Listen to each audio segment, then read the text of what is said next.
presenta Familia Traversa para sus vinos finos, el vino de nuestro tiempo.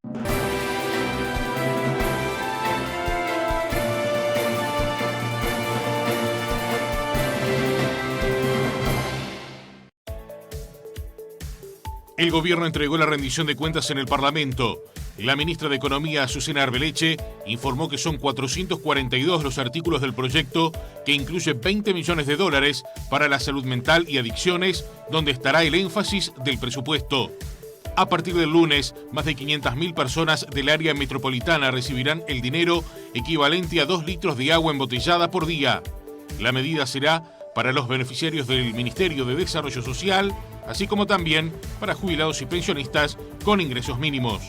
El presidente de ASI alertó que la unidad de cuidados intensivos pediátrica del Hospital Pereira Rosell tenía ocupación completa este viernes debido al aumento de contagios de infecciones respiratorias. Leonardo Cipriani informó que se duplicó la disponibilidad de camas de CTI pediátrico en las últimas semanas con apoyo del sector privado. La Intendencia de Rocha inauguró un murallón como defensa costera entre el balneario Costa Azul y La Aguada para proteger las viviendas que están cerca de la playa. El intendente Alejo Umpierres informó que probablemente se replique la estructura en el balneario Aguas Dulces. El Tribunal Electoral de Brasil condenó al expresidente de derecha Jair Bolsonaro por abuso de poder, por lo que quedará inelegible durante un periodo de 8 años. La inhabilitación política dejará al exmandatario de 68 años fuera de las próximas presidenciales del año 2026. Señoras y señores, ¿cómo están ustedes? Muy buenas noches. El gusto de saludarlos. Bienvenidos a la edición central de Red Informativa. Tenemos mucho para desarrollar en estos próximos 60 minutos en esta edición central. Además, les recordamos, el Gobierno Nacional decidió no incrementar ni bajar el precio de los combustibles. Se mantendrán incambiado lo que son las tarifas en este mes de julio, que estamos a horas prácticamente de comenzar. Estamos cerrando lo que es el mes de junio. Les decíamos en los titulares, esta noche se presentó en el Parlamento la rendición de cuentas. El proyecto fue elevado por la ministra de Economía y Finanzas, Azucena Arbeleche. También se presentó la aspiración presupuestal del Codicen. Con Robert Silva también vamos a estar compartiendo sus palabras en instantes. Pero la ministra de Economía, que además estará ya concurriendo la próxima semana al Parlamento para comenzar el análisis de lo que es la rendición de cuentas, que ingresará por la Cámara de Representantes, anunció que el proyecto del Ejecutivo tiene un incremento de $20 millones, como se había anunciado, destinados a lo que tiene que ver con la salud mental y también las adicciones. Tiene una reducción de la perspectiva del crecimiento del país, esto debido a lo que es la sequía, los efectos de la sequía en nuestro país. También se pide al Parlamento Nacional un incremento de la deuda de un 30%, dijo la secretaria de Estado, esto debido a que se tiene que conformar el Fondo de Emergencia Hídrica, algo para lo cual ya el Poder Ejecutivo envió al Parlamento un proyecto de ley. Corresponde a los recursos adicionales que están focalizados para el año que viene en el Programa Nacional de Salud Mental y Tratamiento de Adicciones. Esto ya fue adelantado por el presidente, por el Poder Ejecutivo. Los temas han sido ya propuestos y van a ser debatidos en los días que vienen. Hay 442 artículos en esta rendición de cuentas, quiere decir que más allá del tema salud mental y adicciones, hay varios temas que se tratan y estos temas los vamos a estar presentando en el Parlamento. El día 10 de julio viene el Ministerio de Economía y Finanzas a comparecer en la Comisión de Hacienda y Presupuesto y bueno, a partir de ahí vamos a estar hablando con los legisladores y discutiendo sobre estos temas. Quiero, para terminar, comentarles que también hemos entregado a la Asamblea General una carta en donde se solicita la posibilidad de aumentar el endeudamiento del gobierno y esto está vinculado a la creación del Fondo de Emergencia Hídrica que también hemos enviado a esta casa para ser creado. La semana pasada, por decreto, hemos anunciado, hemos hablado de la emergencia hídrica y hemos hablado enseguida de que vamos a tener todos los fondos necesarios para hacer frente a esta crisis hídrica. De alguna manera, desde el punto de vista del manejo de los recursos públicos, queremos transmitir a la población, transmitimos a los ciudadanos que el encare que estamos haciendo de esta situación de emergencia es muy similar al encare que habíamos hecho en su momento con la pandemia. Estamos dando la certeza que los recursos para tomar medidas, en la medida que el Ejecutivo, que el Gobierno Nacional estime conveniente, van a estar presentes. Por eso es que estamos creando que por ley creamos el Fondo Hídrico de Emergencia y el Fondo de Emergencia Hídrica, y también es que estamos enviando esta carta que habilita el aumento del endeudamiento del Gobierno central. ¿Eso está incluido dentro del proyecto de rendición, entonces? ¿El aumento de endeudamiento está proyectado dentro de...? Exactamente, el aumento del endeudamiento neto del Gobierno central es parte de la rendición de cuentas, y estamos presentando, por otra parte, la carta que habilita, de acuerdo al artículo correspondiente de la Ley de Urgente Consideración, el 699, que prevé que en los casos de emergencia, como la que tenemos ahora, se puede aumentar el endeudamiento del Gobierno central en un 30%. ¿Y qué tope es ese endeudamiento en principio previsto? No me acuerdo exactamente el número, de 2.300 millones de dólares es el tope. Este tope se puede aumentar en un 30% en esta cláusula de salvaguarda que prevé la propia Ley de Urgente Conciliación.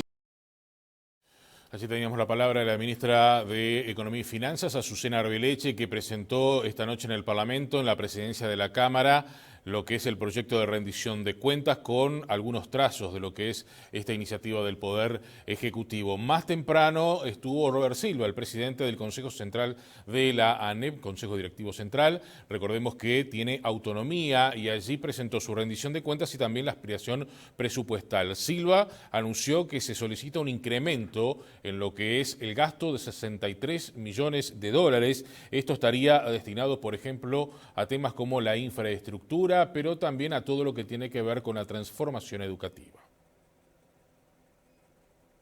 Con mucho orgullo venimos a entregar la rendición de cuentas, rendirle cuenta al Parlamento, que es rendirle cuenta al pueblo de lo que hemos hecho en este proceso de transformación educativa que nos comprometimos con la ciudadanía y que ha iniciado y se ha visto fuertemente fortalecido en el 2022. Para continuar con esa transformación educativa y en particular la curricular, estamos pidiendo recursos adicionales por algo más de 60 millones de dólares para lo que es la educación obligatoria, el cambio que estamos implementando y llevando adelante, los nuevos planes de formación de docentes, que junto con el Ministerio de Educación estamos trabajando para que tengan título reconocido de carácter universitario, para atender las obras de infraestructura y atender las necesidades vinculadas a equipos multidisciplinarios, ya sea por profesionales, psicólogos o trabajadores sociales, así como también nuevas figuras educativas. Todo lo que usted mencionó, lo más urgente a atender con este presupuesto, ¿qué es? Yo creo que continuar con la transformación curricular. El año que viene hay que cambiar los bachilleratos. Miren, estamos cambiando mucho en la educación de este país. Bueno, vamos a avanzar ahora con otras informaciones. Hablemos de lo que tiene que ver con la salud, porque el presidente de ACE, Leonardo Cipriani, anunció que en esta jornada el CTI pediátrico del Hospital Pereira Rosell se vio con una ocupación del 100%, y esto debido a lo que es el incremento de casos de infecciones respiratorias. El aumento fue exponencial. Hasta hace 4 días había 37 niños menores de 2 años internados en las camas pediátricas del Hospital Pereira Rosell por complicaciones derivadas de infecciones respiratorias vinculadas en su mayoría a la gripe y la gripe porcina. Este viernes, el CTI amaneció en una situación que provocó una alarma mayor. Había 55 niños internados en graves condiciones. Estamos viviendo este pico. Hoy en el horario de la mañana, para que ustedes manejen, teníamos una ocupación del 100% a nivel del centro de terapia intensiva en pediatría. Ahora en la tarde ya tenemos una serie de camas libres, pero que obviamente se vuelven a ocupar. Y tenemos funcionando, y que viene haciendo muy buen soporte, todas las unidades de atención respiratoria, ¿verdad? Ante esta situación, el directorio de la Administración de Servicios de Salud del Estado triplicó el número de camas y reforzó la atención en policlínicas para atender las infecciones de los niños. A nivel también nosotros con SAME 105 nos estamos apoyando en el resto del sistema. Tenemos también, hay instituciones privadas que tenemos camas reservadas para ACE, pero estamos dando cumplimiento, pero el número viene en aumento. Por eso es la importancia de esto de adelantar las vacaciones. ¿Por qué? Porque se juega la vida de un niño que se puede afectar por el virus sincicial respiratorio y es menor a 2 años. El presidente de ACE reconoció que el sistema de salud está tensionado y que en la última semana las consultas por cuadros respiratorios subieron de 25 al 90%. Es una situación que preocupa a las autoridades de la salud. Sin embargo, se sostiene que la asistencia a los menores de edad en CTI está garantizada. Esto indican los profesionales de la Sociedad de Neonatología y Pediatría Intensiva, quienes además advierten que habrá que mejorar lo que es la planificación, ya pensando en el próximo año. Inviernos aumentan las enfermedades respiratorias y los CTI pediátricos se ven sobrecargados. Según un monitoreo que lleva a cabo la Sociedad Uruguaya de Neonatología y Pediatría Intensiva, los CTI pediátricos están trabajando el 80% de su capacidad. El indicador de los últimos 10 días es más o menos una ocupación que se mantiene en el 80%. Lo que se ve sí es un ascenso en la cantidad de pacientes que ingresan por causa respiratoria en estos últimos días, también esperable. La finalidad del monitoreo es prever medidas que aseguren el buen funcionamiento. Pero la asistencia en principio para todos los niños está garantizada. Lo que nos parece que la información que nosotros podemos brindar desde la sociedad científica puede ayudar a gestionar mejor, a planificar mejor, por lo menos para el próximo año. Los intensivistas señalan que la mayoría de los niños que ingresan a CTI no requieren apoyo respiratorio mecánico. La ocupación del 80% de estos pacientes no implica que todos los niños necesiten la ventilación mecánica. Hay recursos para ofrecer y garantizar, porque eso puede poner nervioso a la familia. 1 de cada 4 niños más o menos es lo que necesita un soporte respiratorio invasivo con un ventilador mecánico, así que eso también, por más sobrecargado que esté el sistema, la asistencia está asegurada en cuanto a recursos de ventiladores y eso. Tenemos que planificar mejor para que no haya problemas con los recursos humanos que son altamente capacitados. Bueno, y debido a toda esta situación se ha incrementado lo que son las consultas a propósito de la vacunación contra las enfermedades infecciosas. El Hospital de Clínicas es uno de los que más consultas recibe. Sí, estamos aumentando ahora un promedio de 50 personas por día. La campaña antigripal había caído en el mes de abril. Incluso los datos hasta el miércoles 28 indican que 434.000 personas se vacunaron. De ese total, un 9% se aplicó a niños de 0 a 5 años, 19% en embarazadas, 29% en mayores de 65 y el 18% restante corresponde al personal de la salud. Y ahora estamos nuevamente fortaleciendo los mensajes de la gente que quedó sin vacunar, que acuda a vacunarse porque es una medida efectiva y previene sobre todo las complicaciones. En este vacunatorio, Telenoche pudo registrar uno de los testimonios de quienes optan por vacunarse contra la gripe. ¿Todos los años se vacuna? Sí, contra la gripe sí. Y ahora que está pasando todo esto de las infecciones respiratorias y demás, mayor. Sí, porque aparte soy diabética y eso tengo que sí o vacunarme. ¿Y en la familia se vacunan? Sí, todos. Además, hay quienes asisten a recibir la dosis de refuerzo por el COVID-19. Esta es la última, la quinta. Lo que me di al 4 y demoré un tiempito en venir de vuelta. ¿Se vacunó contra el COVID? Sí, COVID. Desde Salud Pública se recuerda que la dosis antigripal está disponible en cualquier vacunatorio del país.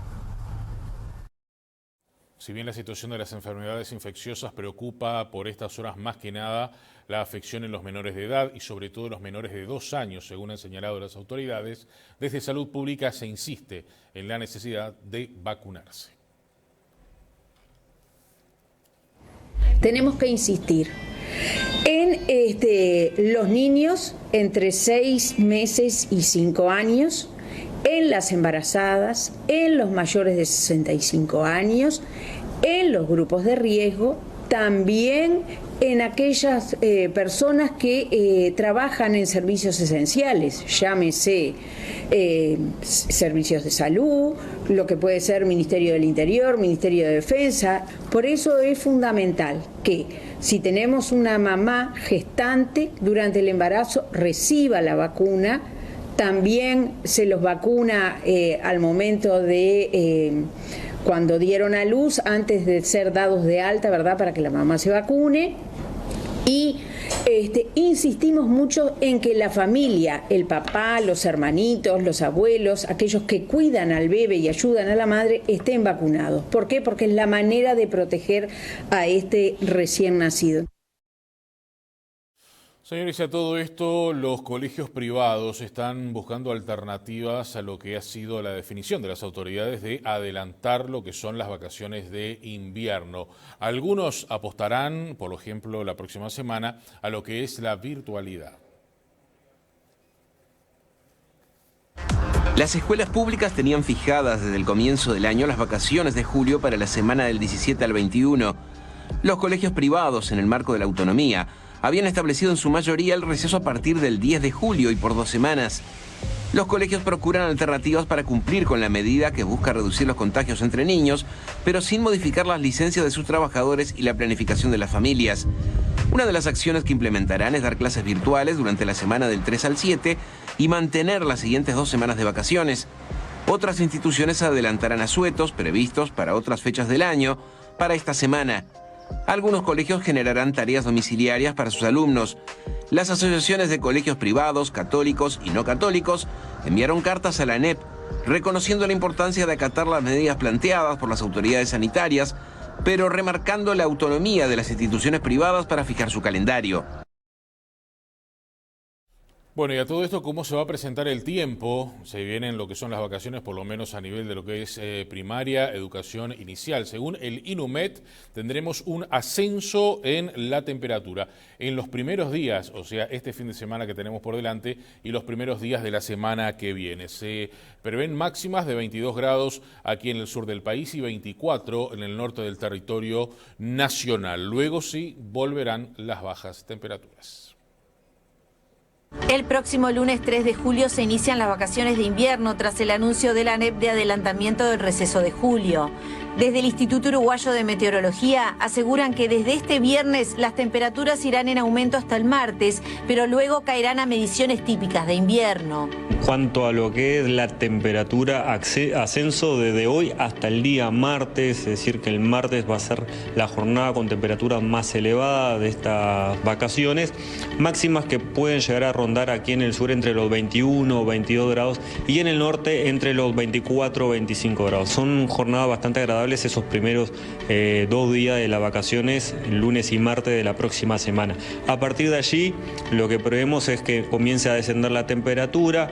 No se prevé de momento una ola de frío, pero sí temperaturas que estén dentro de lo normal para lo que es el mes de julio, mínimas en el entorno de los 7 grados, máximas en el entorno de los 17. Por otra parte, habrá precipitaciones, pero serán escasas. Lamentablemente, malas noticias, sobre todo vinculado a esta situación deficitaria que tenemos, donde en principio vemos el pasaje a una perturbación atmosférica el día 5 de julio que podría dejar algunas precipitaciones, pero serían escasas, sobre todo en el sur del Río Negro. Para el meteorólogo Néstor Santayana, la falta de lluvias tiene causas multifactoriales. Es una combinación no solamente del fenómeno de la Niña, sino también de la variabilidad natural y no tanto el cambio climático, pero obviamente esto hay que estudiarlo a largo plazo, ¿no? A tomar un poco más años, una climatología un poco más grande, una base de datos más grande y empezar a estudiar una vez terminada la sequía que todavía sigue padeciendo el país.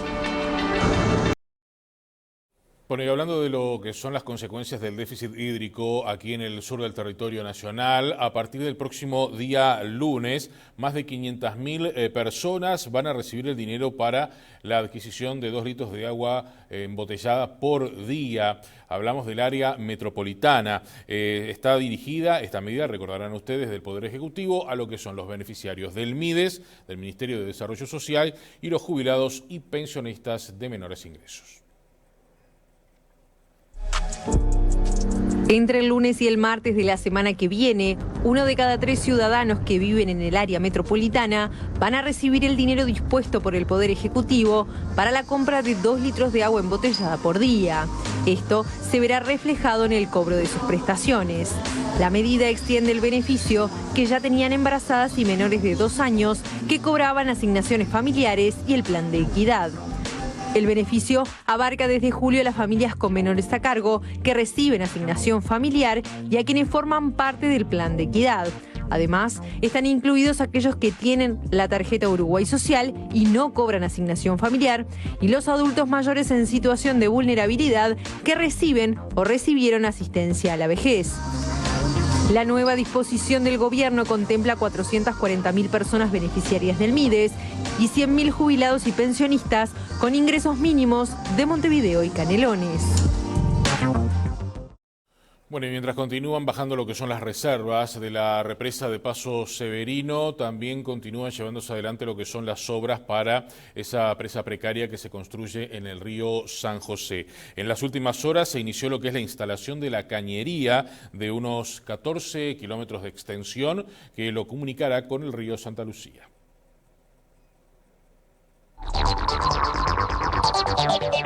Sobre el río San José, en Paso Bullental, continúa la construcción de un dique provisorio. Hablamos de un terraplén de 50 metros de largo y 10 de ancho, por 2,5 metros de alto sobre el nivel del río, que posteriormente contará con 2 caños con válvula que trabajarán bajo presión de la marea. En el puente de Valdés, en ruta 45, estará la zona de bombeo, y en las últimas horas comenzó la instalación de la cañería en la que se transportará esta reserva de agua dulce al río Santa Lucía a la altura del Paso Velastiquí para generar un mayor caudal de agua dulce en la planta potabilizadora de OCE en Aguas Corrientes. Esta cañería impulsiva será de 14 kilómetros con un total de 2.600 caños de hierro fundido de 5,5 metros de largo por 1,20 de diámetro. El objetivo de OCE es trasladar 200.000 metros cúbicos de agua dulce por día, que equivale a un 30% de lo que se consume diariamente en la zona metropolitana, que se estará sumando al agua del río Santa Lucía. Hasta el momento se llevan colocados 50 metros y se estima, como así lo anunció el propio presidente en conferencia de prensa, que la obra, a cargo de 6 empresas, finalice en 30 días. Bueno, y aquí en Montevideo se sigue llevando adelante lo que son las diferentes tareas para encontrar aguas subterráneas. Se halló un nuevo pozo, se hizo un pozo y se encontró agua en la zona del Parque Valle. En los próximos días se va a saber si la calidad de esta agua es posible ser utilizada. Sobre todo se está perforando para los centros asistenciales, los centros de salud. También las autoridades de OCE estarán analizando en días lo que es la calidad de un pozo que se realizara en el Jardín Botánico aquí en Montevideo por parte de la Intendencia. Las reservas de agua dulce del área metropolitana irremediablemente se agotarán en las próximas semanas. Ante este panorama y a contrarreloj, el gobierno trabaja para encontrar fuentes alternativas del líquido vital. En las últimas horas, una nueva perforación en el Parque Valle arrojó resultados positivos. Los técnicos aún analizan el caudal del mismo y llevará varios días poder tomar muestras para certificar que el agua es potable. Antes de esta última, se realizaron 3 perforaciones más en Parque Valle, de las cuales 2 dieron resultados positivos. La semana próxima se realizará una 5ª perforación y se pondrá oficialmente en funcionamiento uno de los pozos para suministrar agua potable a centros médicos y de diálisis. En las últimas horas también se inició una nueva perforación en el Hospital Militar. Se trata del segundo pozo en ese predio, luego que el primero no arrojará resultados positivos. La Intendencia de Montevideo, en tanto, continúa trabajando en la perforación realizada en el Jardín Botánico. Este jueves se extrajo una muestra que fue enviada a los laboratorios para analizar la calidad del agua. Bueno, vamos a avanzar ahora con otras informaciones. Les contamos que 2 delincuentes se atrincheraron en una vivienda de Malvin Norte, aquí en la capital del país. Tras intentar rapiñar un local, hubo persecución, también intercambio de disparos y pedreas. Momentos de mucha tensión, piedras que llovían de un lado a otro y un importante despliegue por parte de la policía. Ese fue el escenario que se vivió este viernes en Malvin Norte, luego que 2 rapiñeros se atrincheraron en una casa ubicada en Menorca y Boix y Merino, tras haber huido en un intento de rapiña a un local de cobranzas en La Unión. Todo comenzó en el mediodía cuando 2 delincuentes en moto llegaron al local ubicado en 8 de octubre y Pascual Paladino. Uno de los rapiñeros, armado, se bajó de la moto y amenazó a una clienta que estaba en el lugar, pero no llegó a robarle. Los empleados, en tanto, llegaron a escapar hacia el fondo del negocio. Ante el intento fallido de asalto, el rapiñero salió corriendo del local de cobranzas y subió a la moto, donde lo esperaba el otro asaltante. Ambos comenzaron a huir. La policía fue alertada de esta situación y rápidamente por las cámaras del Centro de Comando Unificado supieron que los delincuentes huyeron desde La Unión hacia Malvin Norte. Fue así entonces que lograron visualizarlos y comenzó una persecución. Al llegar a la zona de la calle Boix y Merino, una zona compleja para la policía por la cantidad de delitos que ocurren allí, los delincuentes abandonaron la moto y fugaron por los pasajes del barrio hasta entrar a una casa. Los uniformados siguieron a los delincuentes, pero estos, al verse acorralados, dispararon y los efectivos repelieron el ataque. Tras el intercambio de disparos, los delincuentes se atrincheraron en la casa. Rápidamente fueron llegando varios patrulleros en apoyo, pero fueron recibidos con piedras por parte de vecinos de la zona. La policía montó entonces un fuerte despliegue que contó con el grupo de choque de la Guardia Republicana y con el helicóptero de la Dirección de Aviación Nacional de la Policía para controlar el operativo por tierra. Además, un equipo de negociadores se acercó a la vivienda para intentar que los delincuentes se entregaran mientras esperaban por la orden para allanar el lugar. Cuando la orden llegó, la policía entró a la vivienda, pero los delincuentes ya no estaban. En el lugar, según indicaron fuentes del caso Telemundo, se incautó la ropa utilizada por los delincuentes en el intento de rapiña, municiones, un cargador calibre 22 y también se incautó la moto que utilizaron. La policía continúa ahora con la búsqueda de los delincuentes que intentaron asaltar el local de cobranzas en La Unión. 2 reclusos fueron asesinados en las últimas 24 horas en el ex Comcar. Son 8 los homicidios vinculados a privados de libertad en lo que va del año.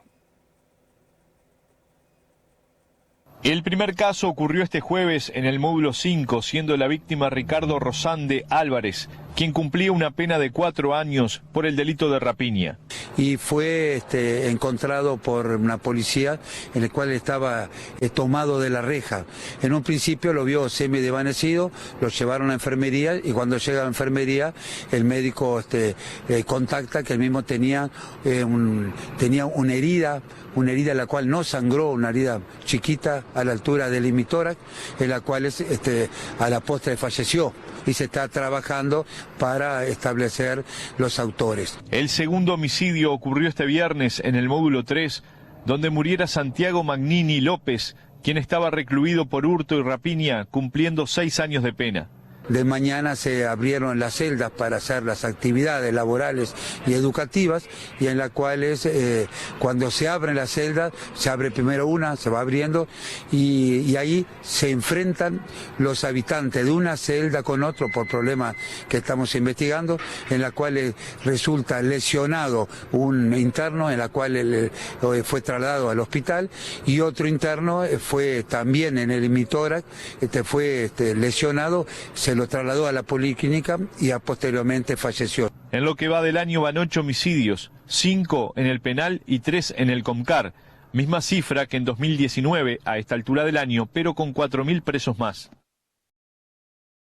Un policía se suicidó en el departamento de San José, es el tercero que lo hace en este mes de junio. Desde el sindicato se reclaman urgentes medidas por parte del Ministerio del Interior. Ya son 10 los efectivos que se quitaron la vida en este 2023. 10º compañero que se suicida este año, esta vez mi primo de 23 años. Así dio a conocer la noticia Ricardo González, el dirigente del SIFPOM, el Sindicato de Funcionarios Policiales de Montevideo, en su cuenta de Twitter.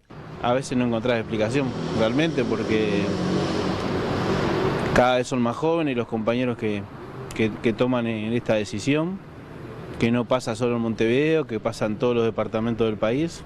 Fue el tercer efectivo que se quitó la vida este mes, misma cifra que en mayo, donde también 3 efectivos se autoeliminaron. El sindicato reclama urgente que se tomen medidas en la comisión que trabaja el tema y que fue creada por el Ministerio en el 2022.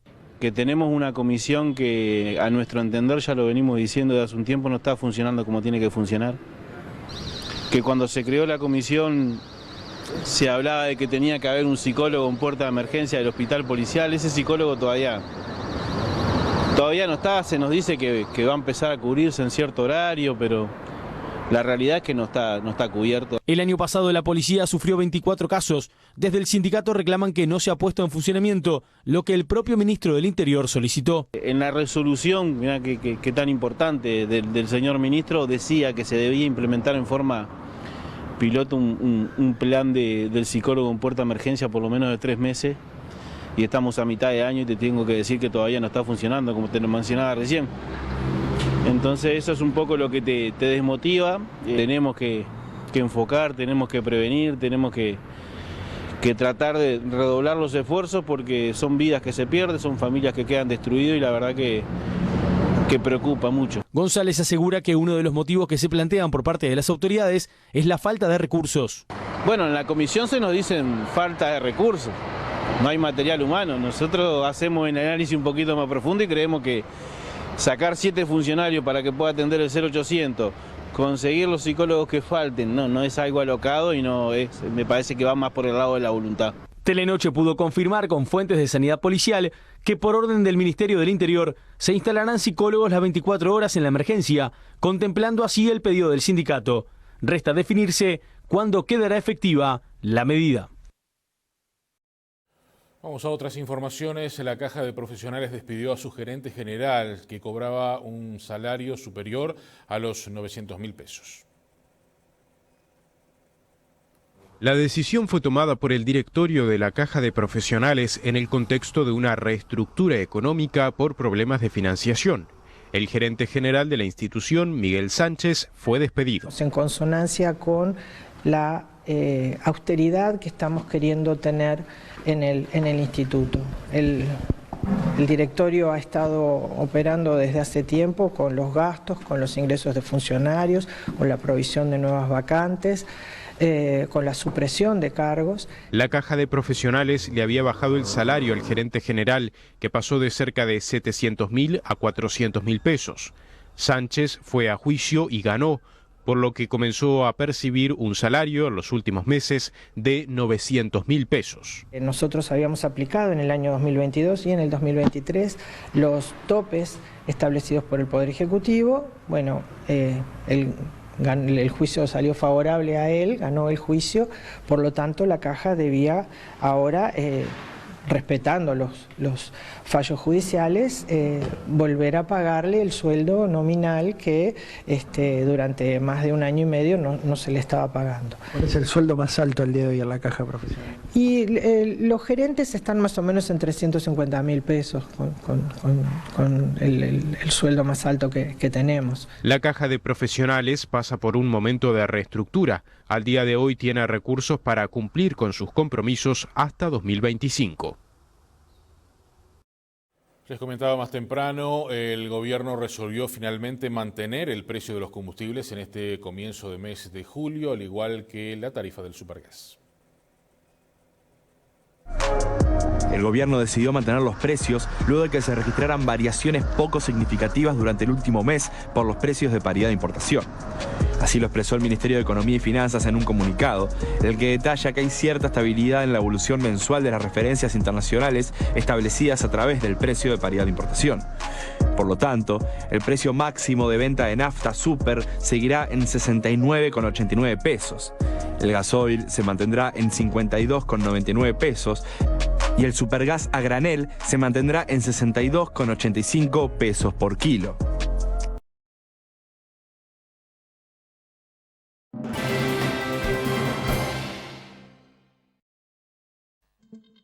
Cotizaciones de cierre de las principales monedas. Dólar 36.25 a la compra, 38.75 a la venta. Euro 38.60, 43.50. Real 6.90, 8.70. Peso argentino 0.05, 0.35. Unidad indexada 5.8230. Unidad reajustable 1.596,82. Señores, es tiempo de hacer la primera pausa en esta edición central. Seguimos juntos en minutos. Hay más noticias para compartir con ustedes.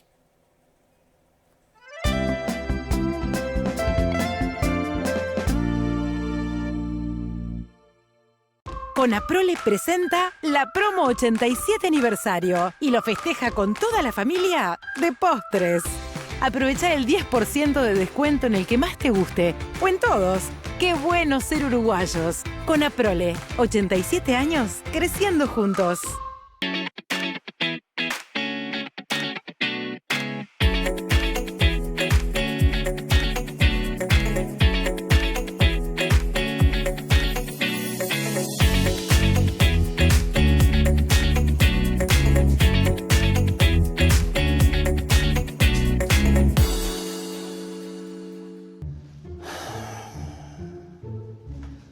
¿Necesitas efectivo? Tuviste un gasto imprevisto. ¿Querés irte de vacaciones, hacer una reformita, pagar cuentas o darte un gustito? Mirá, pedí un préstamo en crédito amigo y listo el pollo. Bueno, ¿y? No sé si viste que le encajé el mirá, ¿no? Como diciendo... Así de fácil, tu préstamo aprobado en 3 segundos y sin papeles. Pedilo por WhatsApp, por teléfono o por la web y retíralo en cualquier hábitat o red pagos del país. ¿Necesitas efectivo? Pedíselo a Crédito Amigo. Ay, no me puedo concentrar en nada. ¿Por qué? Porque Bruno no me contesta los mensajes. Consulta el tarot 0900 1097. Pero son las 3 de la mañana. Podés consultar las 24 horas. 0900 1097. Ojalá todo en la vida fuera tan fácil como llamar al 0910-97. Cuando todo comenzó, te invité a celebrar por los sueños que acababas de alcanzar. Cuando todo comenzó, compartimos un faisán y ese día creció nuestra amistad. Aquí en Uruguay el vino es faisán. Nos encanta divertirnos y salir a disfrutar. Aquí en Uruguay el vino es faisán. Quiero siempre tu alegría, quiero siempre tu amistad. Aquí en Uruguay, el vino es faisán. Un buen amigo en tu mesa.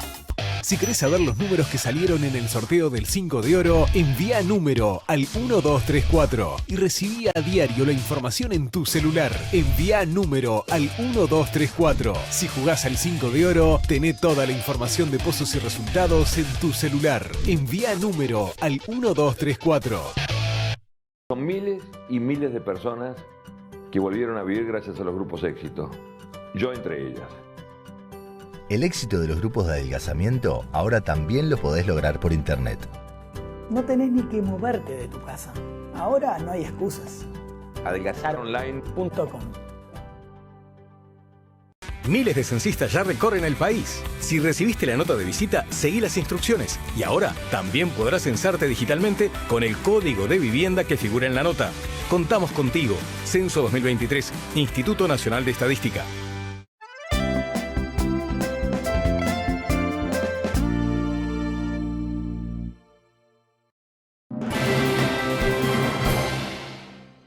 Nos metemos ahora en el ámbito deportivo. Peñarol cerró la peor presentación internacional de un equipo uruguayo en la historia. Esto a nivel de lo que fue su presentación en Copa Sudamericana, que les comentábamos anoche, cayó por 2-1 al enfrentar al América Mineiro. El club uruguayo más ganador de la Copa Libertadores, último representante de estas tierras en una final, hoy vive un presente impensado. Luego de terminar último en el grupo en la segunda competición del continente, firmando así la peor presentación en toda la historia de un equipo uruguayo a nivel internacional. Las críticas normales de que es porque es folclore, porque es fútbol, es así. Nadie hubiese pensado inclusive que después de este gol y la victoria clásica se comenzarían a dar una serie de hechos que llevarían al equipo con mejor plantel del medio y campeón de la apertura a este clima de crisis. El primer gran cimbronazo el equipo lo sintió justamente ante América Mineiro en Brasil. A partir de allí, el camino en la Copa lo fue acostumbrando a que después de un gol viene acompañado de varios y en ciertas situaciones donde antes hacía fuerte, ahora se volvió vulnerable. Sí, lamentablemente hoy recibimos un gol de pelota quieta, se mejora trabajando y es lo que vamos a hacer. Esperemos que no vuelva a suceder. hemos hecho cosas buenas que al final de todo no se nos ha dado, como hoy, que bueno, era un partido que pudimos haberlo liquidado antes, que lo terminamos perdiendo en el final.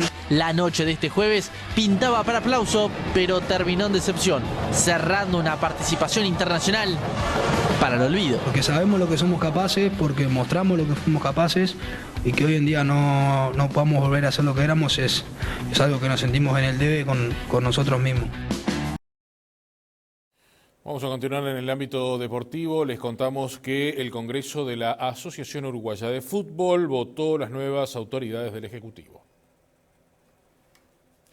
El Congreso de AUF aprobó por mayoría la plancha propuesta por el presidente electo Ignacio Alonso para la conformación del nuevo Ejecutivo que gobernará la AUF hasta 2026.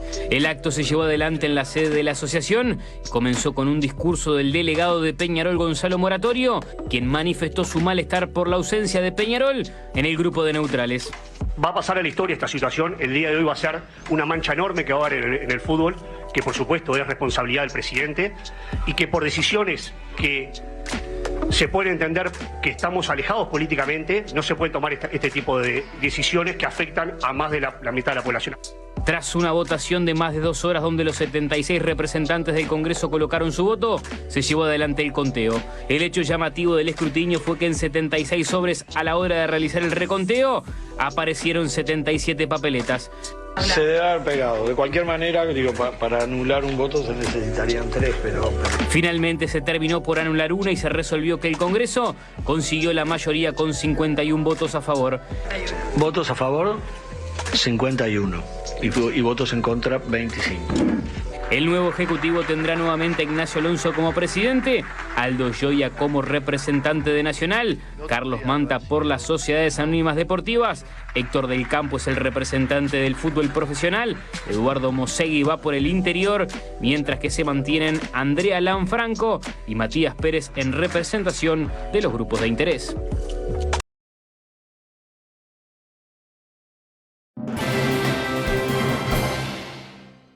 Nos vamos al panorama internacional. El Tribunal Electoral de Brasil inhabilitó a Jair Bolsonaro por 8 años. No podría presentarse de esta manera en lo que son las presidenciales del año 2026.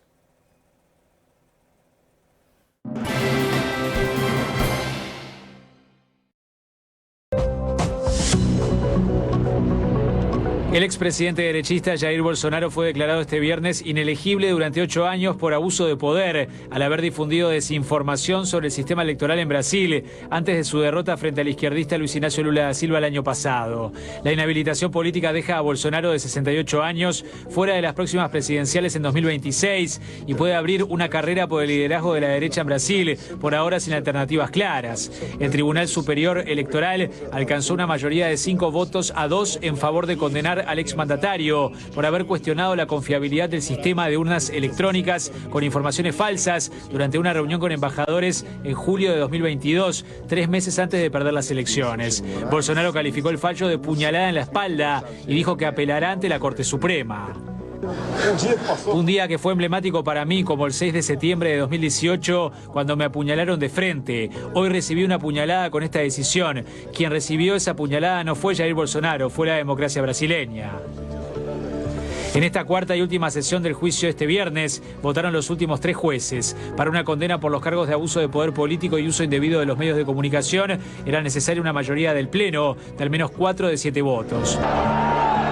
Tras la derrota de Bolsonaro en el balotaje de octubre, sus seguidores radicalizados cortaron carreteras y acamparon frente a cuarteles de todo el país reclamando una intervención militar. El 8 de enero, una semana después de la investidura de Lula, miles de bolsonaristas invadieron y saquearon los edificios de la presidencia, del Congreso y de la Corte Suprema en Brasilia. El ex capitán del ejército enfrenta más de una decena de otros procesos administrativos en el Tribunal Electoral y es objeto de 5 investigaciones en la Corte Suprema, con penas pasibles de prisión.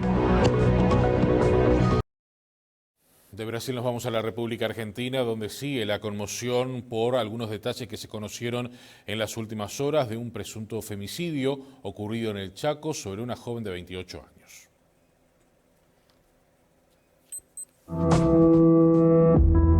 El presunto femicidio de Cecilia Strisowski, una mujer de 28 años desaparecida desde el 2 de junio, conmociona a la provincia argentina de Chaco. Los suegros cercanos al gobernador kirchnerista Jorge Capitanich eran candidatos legislativos y quedaron detenidos junto al esposo de la joven, César Sena. El equipo fiscal especial encargado de investigar el crimen pidió el jueves la prisión preventiva de los 7 detenidos por el femicidio de la joven. En el escrito hicieron una diferenciación en las imputaciones. Los 3 integrantes de la familia Sena, el esposo y suegros de Cecilia, fueron acusados de homicidio agravado y premeditado, mientras que sus 4 colaboradores por encubrimiento. Los mensajes de WhatsApp que Cecilia le envió a un allegado para contarle que su pareja César Sena era violento y le tenía miedo, sumados a una serie de búsquedas en internet que el propio imputado realizó días posteriores a la desaparición para consultar qué pasa con el alma de un ser querido que muere de forma violenta, son parte de los indicios que llevaron a los investigadores a componer el perfil criminal del menor integrante del clan familiar al que se le atribuye haber matado y hecho desaparecer el cuerpo de la víctima. En tanto, el asistente del clan Sena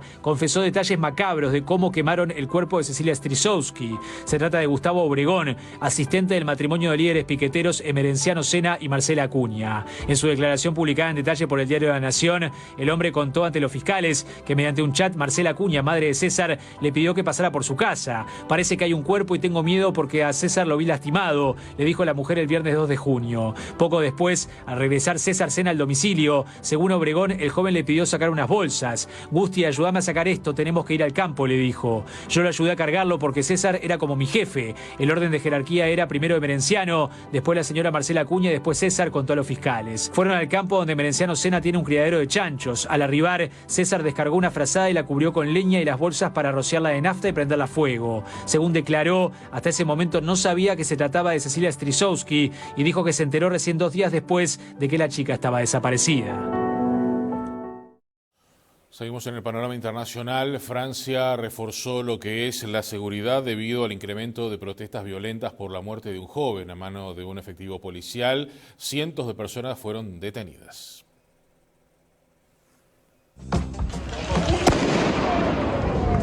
Francia anunció este viernes el despliegue de blindados y demás policías para contener los violentos disturbios que en las últimas noches se extendieron a varias ciudades en respuesta a la muerte de un joven baleado por un agente. Edificios públicos atacados, tiendas saqueadas y vehículos incendiados. Así quedó el centro de Marsella tras una nueva noche de protestas violentas en varias ciudades del país. Además de las medidas de refuerzo de seguridad en las calles, se cancelaron los grandes eventos que necesiten la movilización de numerosos efectivos o que representen un riesgo para el orden público. Hay una explotación inaceptable de la muerte de un adolescente que todos deploramos en un momento que debería ser de recogimiento y respeto. Y por eso condeno en los términos más enérgicos a todos quienes utilizan esta situación y este momento para intentar crear desorden y atacar a nuestras instituciones.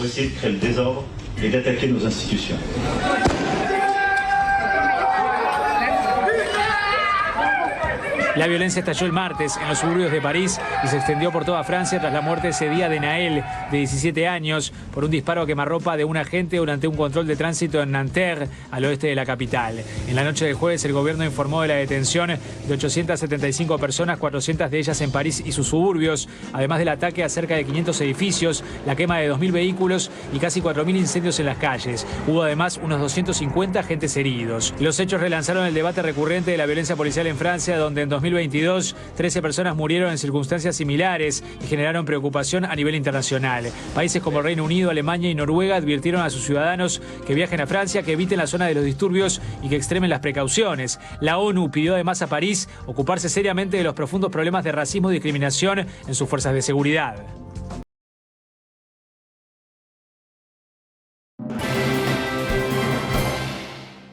Seguimos adelante con más información. Fue hallado un cuerpo semienterrado en la frontera entre Rivera y Santana do Livramento. El hallazgo demandó el trabajo en conjunto entre la policía uruguaya y la brasileña, ya que el cuerpo, que estaba semienterrado en una zona descampada a poco más de 5 kilómetros del centro poblado, fue encontrado al costado del denominado Camino Internacional, donde el límite de los dos países zigzaguean entre la vía de tránsito y los mojones que dividen a los dos países. La víctima fue identificada como un brasileño de 24 años, quien habría recibido por lo menos un disparo próximo al lugar donde fue enterrado. Él mismo fue encontrado en la tarde de este jueves por una pareja que transitaba con su perro por el lugar, dando aviso de inmediato a la policía, que luego de constituirse en el hecho, pudo determinar que efectivamente se trataba de territorio brasileño, por lo que las siguientes gestiones pasaron a jurisdicción del vecino país. Vamos a seguir adelante con otros temas. Nos vamos al departamento de Rocha, donde se construyó una muralla de piedra, esto en Costa Azul y también en La Aguada, para evitar daños del océano. Algunos vecinos se han manifestado contrarios a esta iniciativa. Bueno, si esto no se hacía, iba a seguir el mar con sus temporales, haciendo destrozos y a su vez también erosionando la playa, matando toda la biología que hay aquí, porque digo, saca la arena y la extiende sobre la playa. Entonces digo, esto tiene varias puntas y hoy podemos observar que la playa ya tiene pendiente desde la obra que se hizo hacia la playa. ¿Qué quiere decir esto? Que ya la erosión es menor a la que teníamos antes. Yo lo veo más de un punto de vista técnico, aunque soy vecino, vivo en La Aguada. En realidad hay un cambio de paradigma en este momento. Pasamos de cada vecino estar haciendo lo que puede, uno con palos, uno con piedras, algunos un poco a escondidas porque no daban permisos, a tener una obra pensada integralmente, global, que recupera la playa y evita algunas cosas que han sucedido en otras playas, ¿no? Que terminan los escombros en la playa, nadie los levanta, la playa se arruina y bueno, en definitiva se ha recuperado la playa, la van a poder disfrutar los que están en la primera línea y todos los que pasamos caminando todos los días, los que vienen a pescar, los pescadores del lugar y todos los turistas en el verano. Yo estoy muy contento. Bueno, y entre tanto el intendente de Rocha, Alejo Umpierres, dijo que esta misma situación se estaría dando en el balneario Aguas Dulces. Primera obra contra el cambio climático en zona costera en el Uruguay. Es una experiencia piloto y pionera, es una obra de defensa costera, tuvo un costo de casi $1 millón, sobre unos 1000 metros de costa que ya estaban siendo literalmente destruidos por las subestadas, donde se veían escombros, y hoy se generó una estructura que es una obra de ingeniería, proyectada con la Facultad de Ingeniería, con el INFIA, el Instituto de Mecánicas y Fluidos e Hidráulica de la Facultad, que lo contratamos especialmente, con todas las etapas y aprobaciones del Ministerio de Ambiente y obviamente con la Dirección de Obras del Gobierno Departamental de Rocha. Felices de estar inaugurando esta obra que, bueno, va a ayudar a marcar el camino a muchas otras porque va a ser de alguna manera también una experiencia piloto. Los vecinos van a pagar la obra en la contribución inmobiliaria. Sí, exacto. Acá no hay ningún donativo particular, como se ha dicho en algún lado. Primera cosa, porque esta es una obra para la costa de Rocha. Cuando uno hace una carretera, termina favoreciendo una cantidad de propietarios rurales o urbanos donde se hace un camino. En este caso hay un favorecimiento, sí, a gente que estaba legalmente establecida en una zona donde se pagaba contribución, no eran ocupantes precarios de fajas públicas, y acabamos de venir de Brasil ahora, donde estuvimos observando experiencias no de defensa costera, sino de recuperación de faja costera. Lo vimos en Florianópolis, en Ingleses, Canasvieira, Jurerê y en Camboriú. Y vamos a empezar a pensar en soluciones de semejante porte con las características propias para Uruguay para Aguas Dulces. Bueno, vamos a seguir allí en el este del país y hablando de lo que comienzan, lo que son las vacaciones de julio, porque desde la Corporación Rochense de Turismo se estima que el departamento tendrá una ocupación en estas próximas vacaciones que estará rondando entre el 20 y el 30%, con algún pico que puede llegar al 70%, sobre todo entre los días 15 y 17 de julio. Nosotros teníamos para el fin de semana del 15, 16 y 17, donde están la mayor cantidad de reservas en el momento. Después el resto de la semana venía bastante quieto y nosotros ya más o menos lo preveíamos, que no va a ser una semana de vacaciones como fueron las otras dos anteriores después de la pandemia, dado el atraso cambiario que se está teniendo, la cuestión en Argentina que está complicando muchísimo toda la situación y los uruguayos que se están yendo a hacer compras y a estar de veraneo, tanto por los espectáculos como por todo lo que está mostrando la capital argentina, pero somos optimistas que con un poco de ayuda, un poco del clima, por ejemplo, como días como hoy, que se están dando con buenas temperaturas y el sol a pleno, ayude. En sí, en este momento no hay una variación ni a favor ni negativa, más allá de alguna cancelación que hubo para la segunda semana, todavía no hemos visto movimiento ni a favor ni negativo con el tema del cambio de las vacaciones. ¿Qué estimación tienen en materia de ocupación?